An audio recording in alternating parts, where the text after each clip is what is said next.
It began on a night that felt heavier than others, the kind of night where silence wasn't truly silent, just waiting to be filled with something else. The air in Emily's small room seemed thick, almost aware, as if the darkness itself was listening. The clock on her bedside table ticked softly, its hands dragging through the minutes. It was past midnight. Her lamp had been turned off hours ago, but she couldn't sleep. She lay still, eyes open, watching the faint shapes the moonlight drew on her walls, the outline of her desk, the old wardrobe, the gentle sway of curtains breathing with the wind. And then she heard it. A whisper.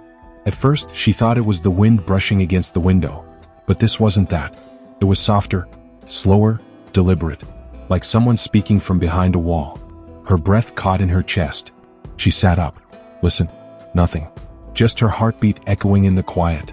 She told herself she was imagining it, maybe the pipes, maybe her mind. She'd been feeling lonely lately after all. Moving into this old house in the countryside had been her attempt to reset. Her parents thought it would help her anxiety, being away from the noise of the city. But sometimes she wondered if the noise had just moved inside her head. She lay down again, pulling the blanket to her chin. And then, there it was again. This time clearer. Please? Her eyes shot open. A voice. A whisper so faint it could have been her imagination, except it came from the corner of the room. The darkest corner, near her closet door, where the light never seemed to reach even in daytime. Emily froze. Every muscle in her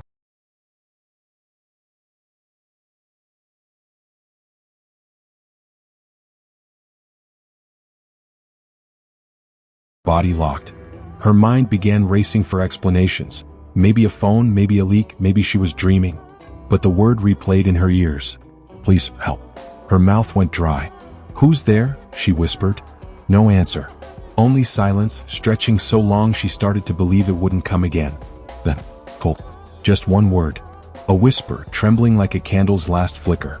Emily pulled her blanket tighter, staring into that shadowed corner. It was darker than usual tonight, almost shifting with faint movement, like something breathing quietly just beyond sight. The night dragged on, slow and uneasy. She left the lamp on until dawn. The next morning, she laughed it off while pouring herself coffee. Just stress, she told herself out loud, like saying it would make it true. The house creaked often. It was built in the 1920s and full of secrets in its wood. She had moved here 2 weeks ago. It was supposed to be a writing retreat, a place to finish her book, reconnect with herself. The landlord, an old woman named Mrs. Calloway, had warned her that the house had a bit of a personality. Emily thought it was charming. But now that charm was wearing thin. Still, she tried to focus on her writing that day. She sat by the window, tapping at her laptop, ignoring the uneasy feeling that something was watching her. The air felt cool on her neck, not a breeze, just cool, as though the space behind her was breathing. She turned, half expecting to see someone there. Nothing. Only her reflection faintly mirrored in the window pane. But when she looked closer, she noticed something strange. Her reflection wasn't alone. In the dim light, behind her shoulder, something darker than shadow lingered, a shape without form, like smoke coiling silently. She blinked, rubbed her eyes. The shape was gone. Her pulse quickened. No, she whispered to herself, forcing a shaky laugh. Nope. I need sleep.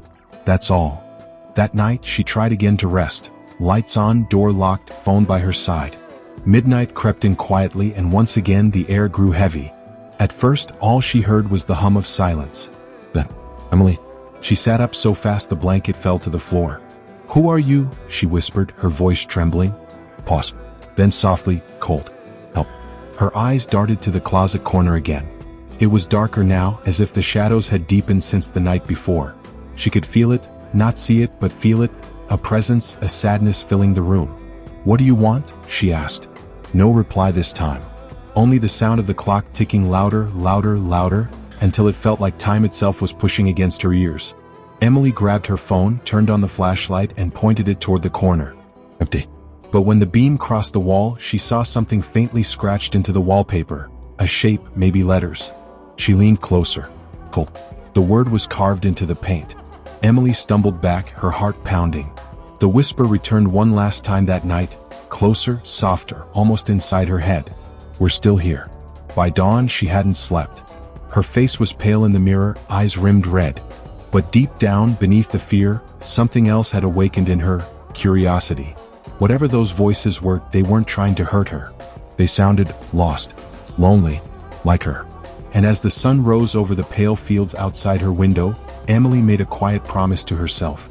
Tomorrow night she would listen. The second night came faster than Emily expected. She told herself all day she wouldn't think about it, the whispers, the carvings, the heavy silence that felt like breath against her ear. But as soon as the sun began to fade, the walls of her old house seemed to draw closer, and the world outside her window slipped into that same waiting quiet. It was strange how quickly fear could become curiosity. By 10 o'clock, she'd made a decision. No more running from shadows. If they wanted to speak, she would listen. She turned off the lamp, leaving only the faint moonlight to wash across the floorboards. Her heartbeat thudded gently in her ears. She sat up in bed, cross-legged, facing that same dark corner by the closet. The air felt still. "Are you there?" she whispered. Silence. Her throat tightened. "You said you needed help." "I'm listening." For a moment, the only response was the soft groan of wood settling. Then, from somewhere near the floor, came a breath. A soft exhale, almost like a sigh. Emily froze. Then faintly, "You heard us?" Her heart skipped. "Yes," she said carefully. "I heard you. Who are you?" "Cold?" The whisper came again, trembling, but this time not alone. It was followed by another, fainter, overlapping. "Still here? Can't see." Her mouth went dry. There were more than one. "How many of you are there?" she asked. No answer, just a sound like rustling, the subtle shifting of air as though invisible figures moved slightly closer. Her skin prickled with goosebumps. The darkness seemed thicker now, moving like black silk in the corner of her eye. One voice separated from the others. A woman's, barely audible. "We've been waiting so long." Emily's pulse quickened. Waiting for what? To be found. The words hit her like a chill running down her spine. "To be found?" she repeated, unsure if she was speaking to them or to herself. "Where are you?" Pause. Then, lost. "Beneath." "Beneath what?"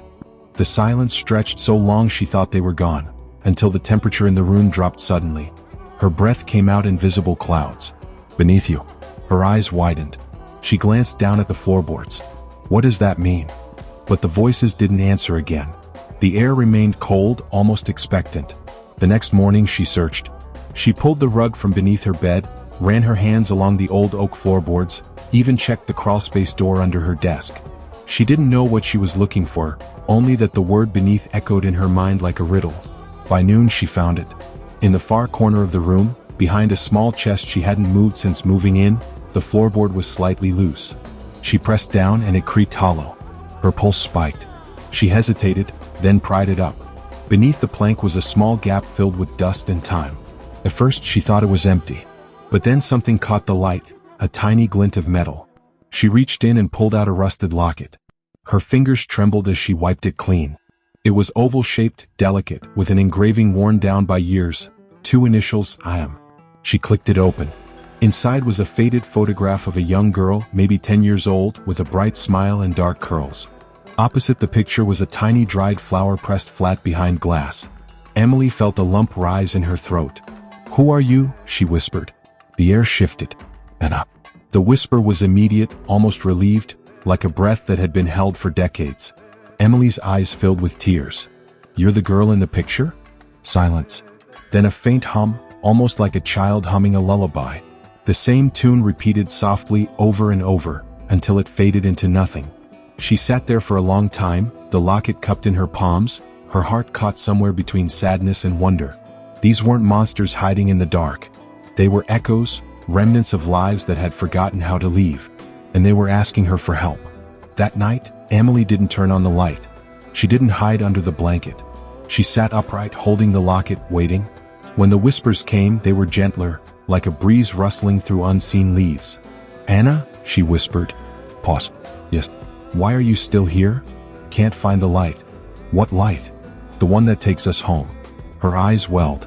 "How do I help you find it?" The voices stirred softly, overlapping, a wave of faint murmurs that rose and fell. Some cried, others whispered names, memories, fragments of moments long gone. Then the woman's voice again, calm, sad, and near. "Listen." "Listen to what?" The silence. Emily frowned, confused. But she obeyed. She closed her eyes and focused on the quiet, the deep, ringing quiet beneath everything. And as she did, something strange happened. In that silence, she began to hear things that weren't there before. Not whispers this time, but memories. Laughter echoing faintly. The creak of footsteps on the same floor she now sat upon. The sound of a piano playing somewhere far away, out of time. And beneath it all, a feeling. Loneliness. An unbearable, aching loneliness that seemed to stretch beyond life itself. She gasped and opened her eyes. Tears streamed down her face. "I can hear you," she whispered. "All of you." For the first time, the air around her seemed to warm slightly, as though her words had eased some invisible burden. "You can hear us," one voice whispered softly, fading in and out like wind through trees. "You are close." Emily clutched the locket to her chest. "I'll help you," she promised. "I don't know how yet, but I'll try." A whisper brushed her ear, so close it made her shiver. "Then we'll show you." The room went still. And for the first time since she moved in, Emily didn't feel alone. The next few days passed in a strange rhythm, half reality, half something else. Emily went through the motions of normal life, making tea, trying to write, walking the path behind the house where the trees bent low over the grass. But she was different now. Every sound seemed to have meaning. Every shadow seemed to breathe. At night, she kept the locket close.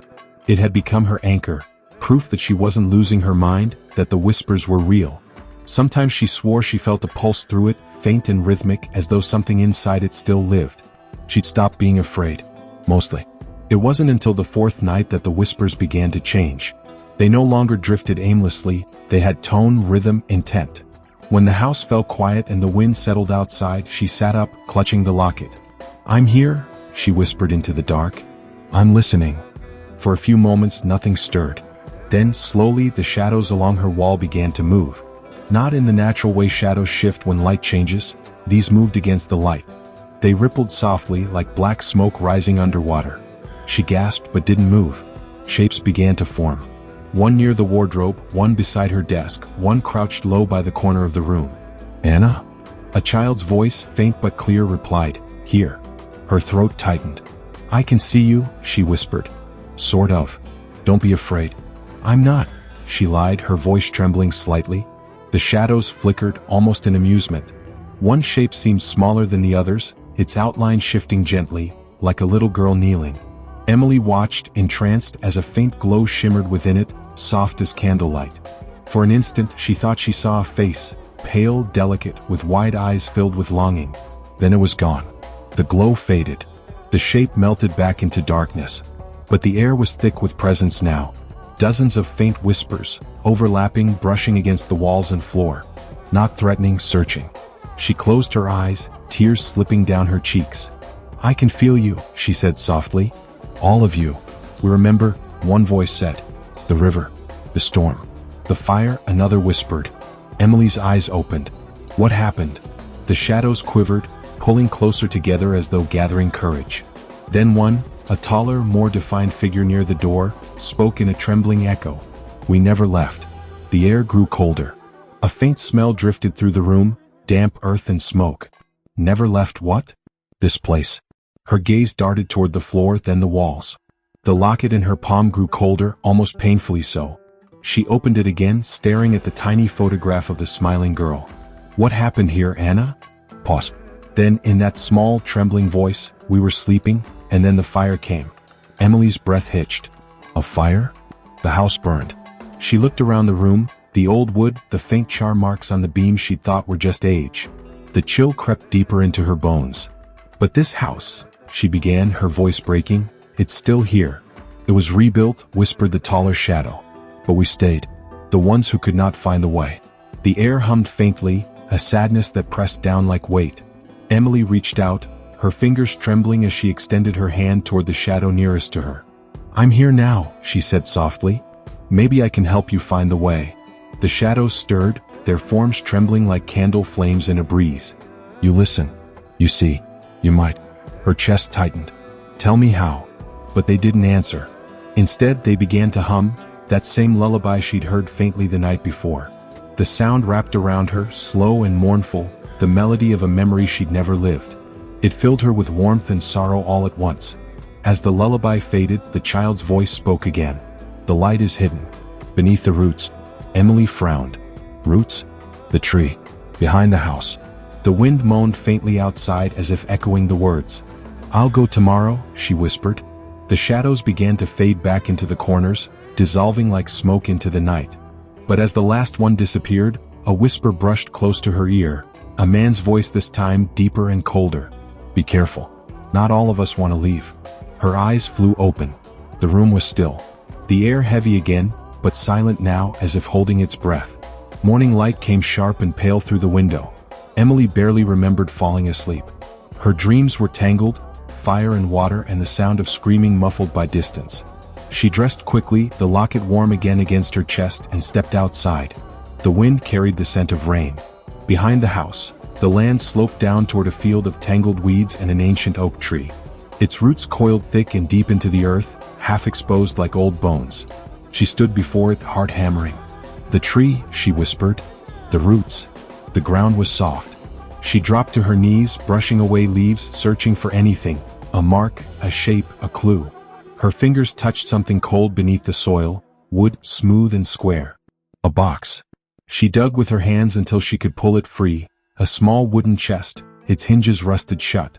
When she pried it open, a rush of cold air escaped, and inside lay an old candle, melted halfway down. Her hands trembled. "The light," she breathed. The candle's wick was blackened, long extinguished. She turned it in her hands, and saw the faint initials burned into the side, M. The same as the locket. Her heart stuttered. "Anna," she whispered. The wind picked up suddenly, swirling around her like a breath. She felt something pass through her, a ripple of emotion not her own. Fear. Hope. Relief. Then a voice, faint as a sigh.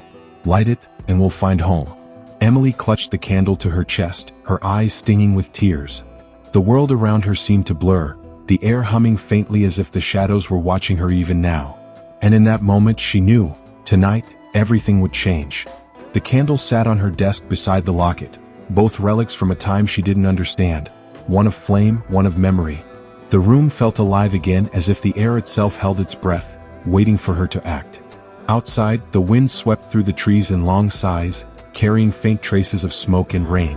It almost felt like the world was remembering something it had tried to forget. She sat in her chair, staring at the candle.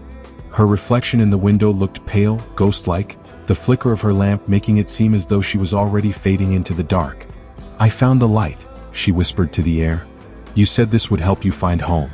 Nothing answered. She waited longer, heart pounding. Then the clock struck midnight, and as it did, a faint whisper rippled through the stillness. "You came back." Emily turned slowly. The shadows were stirring again, peeling themselves from the corners, swirling like smoke in moonlight. The little one, Anna, formed first, a faint outline of a girl, her features blurred but her presence clear. "I found your candle," Emily said softly. "What do I do with it?" "Light it," Anna whispered. "And listen." Emily hesitated, then reached for the matchbox she kept in the drawer. Her hand shook as she struck a match. A small flame bloomed, trembling and golden. She brought it to the wick, and as the candle caught, the room filled with the scent of old wax and something faintly sweet, lavender maybe. The shadows drew closer. The flame bent slightly as if leaning toward them. Then all at once the air seemed to shiver, the temperature dropped and Emily's vision blurred. The room around her shifted, colors draining, sounds stretching thin. And then she wasn't in her room anymore. She stood in the same space, but it was different, newer, brighter. Wallpaper unpeeled by time, sunlight glowing through lace curtains. Laughter echoed down the hallway. She turned. A woman stood by the window, braiding the hair of a little girl. "Anna." "Hold still, love," the woman said, smiling. "Yes, Mama." Emily froze. The woman's voice sounded so familiar, warm, soft, echoing faintly in her own memory. She stepped closer, her heart hammering. "Can you hear me?" she whispered. Neither of them looked up. They moved like echoes, visible but unreachable, their words faint but real. A man entered, tall and kind-eyed, his sleeves rolled up and stood on his hands. "Storm's coming," he said, glancing at the window. "Best we close the shutters early tonight." The woman smiled. "Dinner's almost ready." Emily felt tears sting her eyes. She was seeing the past, their last day. The little girl, Anna, jumped up. "Can I light the candle, Papa?" He chuckled. "Only if you promise not to burn your fingers." Anna grinned and skipped off, the same candle, that candle, in her small hands. Emily followed her into the next room. The vision darkened suddenly. A gust of wind howled through the cracks of the old walls, blowing the curtains inward. Somewhere in the distance, thunder rolled. The candle flickered violently on the table. Then a crash. A sound like glass shattering, then a sudden burst of flame. Someone screamed. Emily spun around, panic gripping her. The mother was shouting, trying to reach Anna. Smoke filled the room. The father was pulling at the window latch that wouldn't open. Flames raced up the curtains, devouring the wood and cloth. "Anna," the woman cried. "Anna, where are you?" The child's voice came faintly, terrified. "Mama, I can't see." Emily moved toward the sound, coughing even though she knew it wasn't real. "This isn't happening," she whispered. It already happened. But her instincts screamed to help. She reached toward the darkness, shouting, "Anna, this way." And for a moment, a heartbeat, Anna turned. Their eyes met. Emily froze. Because in that instant, as the child's terrified face flashed through the smoke, she saw something impossible, a reflection of herself. The same eyes. The same scar near her left eyebrow. And then, darkness. She gasped and stumbled backward into her chair. The candle's flames sputtered but stayed lit. Sweat drenched her skin. The shadows hovered around her again, whispering urgently. "You saw us." "I saw everything," she breathed. "The fire. The house. You were trapped here." "Not all left," the deeper voice said, the one that had warned her. "Some stayed by choice." Emily's gaze flicked toward the corner, where the darker shadow lingered, colder than the rest. "Why?" she whispered. "Why stay in this pain?" The shape moved closer, its presence heavy, suffocating. "Because pain is all that's left." The air vibrated with something darker. Resentment, sorrow turned sharp with time. Emily's pulse quickened. "Who are you?" The shadow didn't answer. Instead, Anna's faint voice cut through the noise. "He tried to keep us here." Emily's breath caught. "He." The air grew colder. The dark figure seemed to loom larger, the light from the candle trembling against it. The woman's voice returned, the mother's broken now. "He said he'd protect us. But he couldn't let go." Emily felt her throat tighten. "You mean your father?" No answer, only the faint crackle of the candle. Then, softly, Anna whispered, "He never left." The dark figure shifted, and for a moment, Emily thought she saw the glint of eyes in the void, hollow, endless, watching. She gripped the locket tightly, her heart hammering. "You have to move on," she said. "All of you. He can't keep you here." The shadow didn't speak, but the walls seemed to pulse with a low hum, like distant thunder. "Find the truth," Anna's voice trembled. "Set us free." Emily swallowed hard. "How?" "The river." The night had burned. The wind outside howled as though echoing the words. The candle flickered violently, nearly extinguishing. She clutched it in both hands. "The river?" But before she could ask more, the flame went out. The room plunged into total darkness. And in that moment, Emily heard it, a whisper so close it felt like breath against her ear. "You shouldn't have remembered me." She jolted up, gasping. The candle was still there, unlit. Her hands shook, her heartbeat pounding like a drum. The locket lay open beside it, the photo glinting in the faint moonlight. But now, there were two figures in the photograph. The little girl, and behind her, a man's hand resting gently on her shoulder. Only his hand. The rest of him was nothing but shadow. The night had turned strangely still, the kind of silence that felt alive, pulsing softly like a heartbeat buried beneath the walls. Emily stood at the edge of her room, her hand resting against the faint outline of the door she'd never noticed before. A shape barely visible behind her dresser, its surface uneven like wood long forgotten by time. It wasn't a real door, not in the way ordinary doors were. It had no handle, no hinges, and yet, when she pressed her ear to it, she could hear something. A low, rhythmic whisper, like waves breaking somewhere far away. "We're waiting." The voice was layered now. Not one, not two, but many. A chorus of lost whispers weaving through each other, some pleading, some humming in pain. Emily drew in a shaky breath.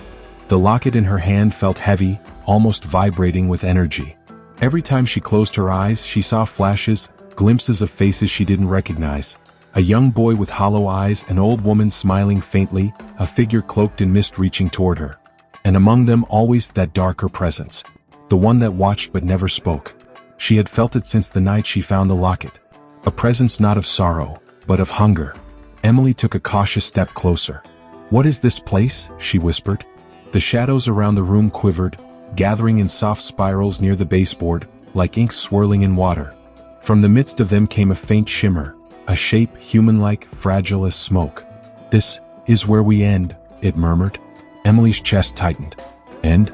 The door keeps us here, between breaths, between life and sleep. Her fingers trembled as she reached out to the shifting figure. Can I help you cross? A silence then. You can, but it will open both ways. A cold gust swept through the room, snuffing out her lamp. The only light now came from the moon, seeping through the window and falling in silver lines across the door. For the first time, Emily could see it, clearly. Carved symbols lined the frame, faintly glowing. They pulsed slowly like the beating of a quiet heart. She traced one of the marks with her fingertip, and the whispering stopped. Everything went still. And then she heard it, a voice unlike the others. Oh, smooth. Heavy as stone sinking in water. You should not have touched that. Emily froze. Who are you? The shadow that remembers. It stepped forward, not like a person but like darkness folding out of itself. The room seemed to shrink, the air tightening with each movement. You're not like the others, Emily said softly. They were echoes. I am what they left behind. Its form rippled, eyes glowing faintly within the blackness, shape barely holding. They want peace, it continued. But peace has a price. Emily's throat felt dry. What price? A keeper. The word sank into her like ice. You mean, someone has to stay behind? She asked. The shadow didn't answer directly. Instead, it drifted closer until she could feel its chill brushing her skin. The air smelled faintly of smoke and iron. You open the door, it whispered. You hear what others cannot. That makes you one of us. Her heart pounded. No, she said firmly, though her voice shook. I'm not one of you. I'm alive. Alive? It repeated as if tasting the word. Yes, for now. The other shadows stirred restlessly around the room, whispering, crying softly, their voices weaving through each other. Free us. Don't let it keep us. Please? Emily took a step back, clutching the locket so tightly her knuckles turned white.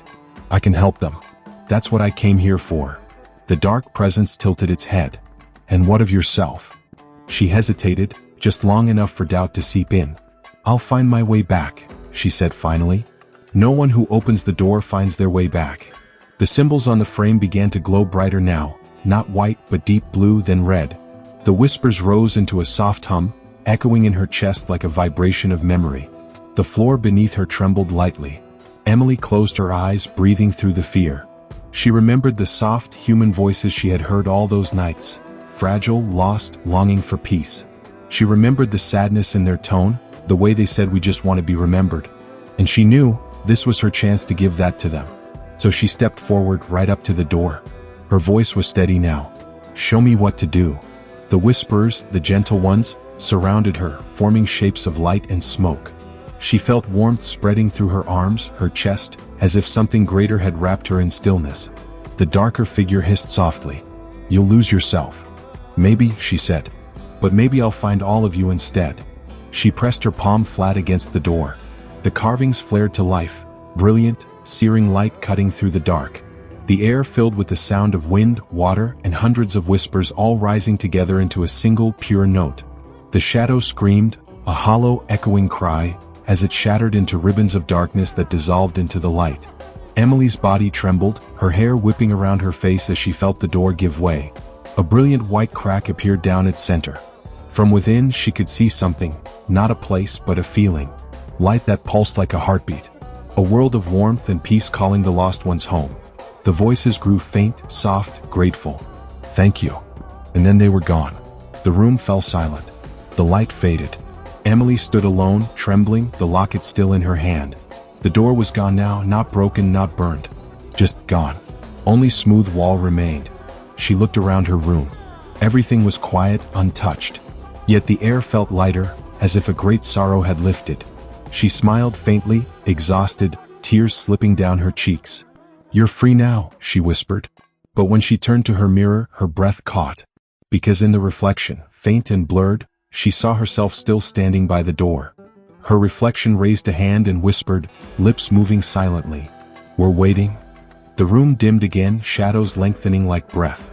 And in the far corner, the whisper returned, gentle, familiar. You open the door both ways. Morning came softly, too softly. The light that filled Emily's room wasn't the warm gold of dawn, but something pale, filtered, and unreal. It spread evenly across the walls, gentle and unbroken, as if the sun itself had forgotten how to rise. Emily stirred, blinking herself awake. For the first time in days, her sleep had been dreamless, silent, heavy, and endless. She sat up slowly, the sheets cool against her skin. Everything looked still. Too still. Her heart skipped. The wall where the door had been was perfectly smooth now, pale and ordinary. No carvings. No cracks. No trace of the other world. The only thing that remained was the silver locket resting on her nightstand, glinting faintly in the strange morning light. She reached for it. It was warm now, pulsing gently like a heartbeat against her palm. "Hello," she called softly. Her voice echoed back, thin and uncertain. The house didn't respond. Not the creak of the old floors, not the hum of pipes, not even the distant rustle of trees outside her window. There was only silence, thick, watchful silence. Emily swung her legs over the side of the bed and stood. Her movements felt lighter, as though gravity had loosened its hold on her. Her bare feet touched the floor, but there was no sound. No soft thud. No feeling of contact. A chill pricked her spine. She crossed to the window, expecting the familiar sight of the street below, the oak tree, the cracked sidewalk, the neighbor's flickering porch light. But what she saw made her breath hitch. Outside wasn't a world at all. It was light, endless, white and shifting like fog made of memory. The outlines of her neighborhood flickered faintly within it. Pieces of houses, trees, fragments of sky, appearing and dissolving as if half remembered by someone else's dream. Her reflection in the glass caught her eye. She turned toward it and froze. Her reflection was smiling. She wasn't. "Stop it," Emily whispered. The reflection tilted its head, eyes glimmering faintly, the same tired warmth that had once filled the whispers in the dark. "You helped them," it said softly, though its lips didn't move. "They remember you now." Emily's throat tightened. "What do you mean?" "You opened the door both ways." She stumbled back, shaking her head. No, I closed it. I saw them leave. I'm still here." The reflection's smile deepened, sad, gentle, knowing. "And where is here, Emily?" Her heart pounded. She turned away, clutching the locket to her chest. "This is my room. My home." But even as she said it, the walls began to flicker faintly, her posters fading, the bookshelf dissolving into mist. The air shimmered with a low hum that seemed to echo from within her. The locket pulsed again. She opened it. Inside, instead of the folded note, there was a faint glow, a soft swirling light that reflected in her eyes. And from it, a whisper rose. "You found us once, now you are one of us." Emily's knees gave way and she sank to the floor, trembling. "No," she breathed. "No, I'm alive." The shadows in the corners stirred, slow and graceful. They weren't menacing now. They felt familiar, warm, almost loving. Figures began to form again, hazy outlines of the souls she had freed. A small child's voice whispered, "You kept your promise." An elderly woman's tone followed, soft and steady, "We found the light because of you." And then the darker presence spoke, not harsh this time but calm, resigned. "You held the door open, Emily. And every door needs a keeper." Her tears came silently, sliding down her cheeks as she looked around the room that no longer felt like hers. "So, this is the in-between," she whispered. "It's home now," said the voice. She closed her eyes, her breathing slowing. The fear ebbed away, replaced by something that felt like peace, quiet, bittersweet peace. As she sat there, the world around her began to fade completely, walls dissolving into light, shadows melting into whispers of memory. Her hair floated softly as though she were underwater. She opened her eyes once more, and all she could see was the door. It stood before her again, glowing faintly, half open.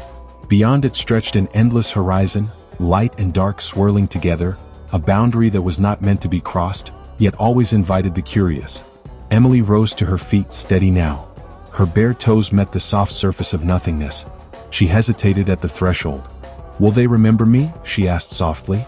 The voices whispered in unison, gentle as the hush before dawn. "Always." She smiled faintly. "Then that's enough." She stepped forward, her hand brushing the edge of the door, and for a heartbeat she thought she heard laughter. Not mocking, not eerie, but light, human, free. The light swallowed her. And then silence. The next morning the old house stood quiet again. Dust drifted lazily in the beams of sunlight slipping through the curtains. On the nightstand lay the silver locket, now completely still, its glow gone. But if someone were to listen closely, in the hush between breaths, they might hear something faint, a whisper almost lost in the air. "When the shadows remember, we never truly fade." The sound would pass quickly, blending with the wind, leaving only stillness. And somewhere in the space between night and dawn, Emily watched, neither gone nor alive, a quiet guardian of the in-between. If this story gave you chills or made you think twice about what hides in the dark, don't forget to give it a like. Subscribe for more mysterious bedtime tales, where dreams blur with the unknown. And remember, sometimes the quietest whispers tell the loudest stories. Good night, and sleep well, if you can.